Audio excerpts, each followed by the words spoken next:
One of my fondest memories growing up is being in the kitchen with my mom from morning until night preparing sweets for Diwali. Diwali is the festival of lights, and just like Christmas, it takes a lot of prep. So typically during this time of year, people exchange gifts and they exchange sweets. So today we're going to a Diwali fair to show you how much prep goes into this.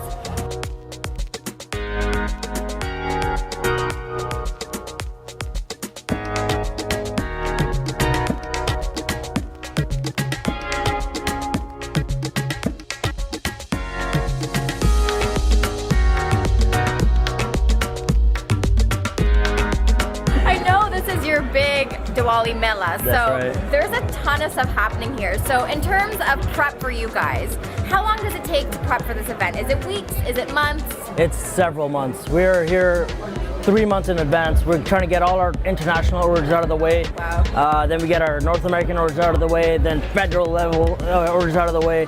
Then we come back down to the GTA, and then for the last couple of weeks, we're trying to make as much as we can for just this event. And how many hours do people spend in the kitchen making all of this? We're here 24/7, oh my God, around the clock. We're not leaving. Yeah, and like the thing that we were talking about before, it's not like you just make one batch and when you sell out, you sell out. Like you're constantly replenishing this over a week.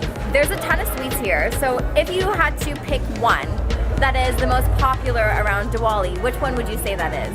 I'd say, if I had to pick one, because different cultures have different favorites, but the most popular and the most traditional, or it would have to be the gulab jamun or the besan barfi, which is probably the oldest sweet ever created in India. So those two by far the most popular, and they taste the best too. They do taste really good.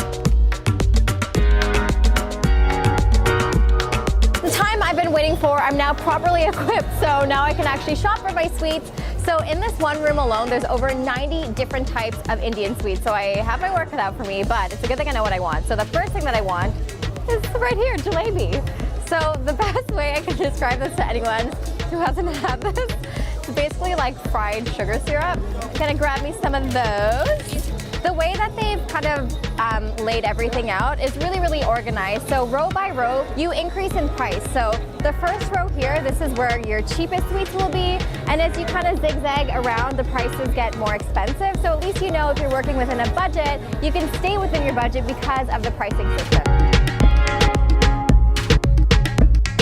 Diwali marks the victory of light over dark and good over evil. So typically around this time of year, feasting is a big part of it. So the food that is most commonly associated with Diwali are sweets. So there's something that we love more than oil. It's probably sugar. And Diwali also marks the beginning of the Hindu New Year. So when you're giving sweets to your family and to your friends, it's usually to portray messages of prosperity, health, wealth for the rest of the year. And also during this time of the year, it's really important to give to those in need.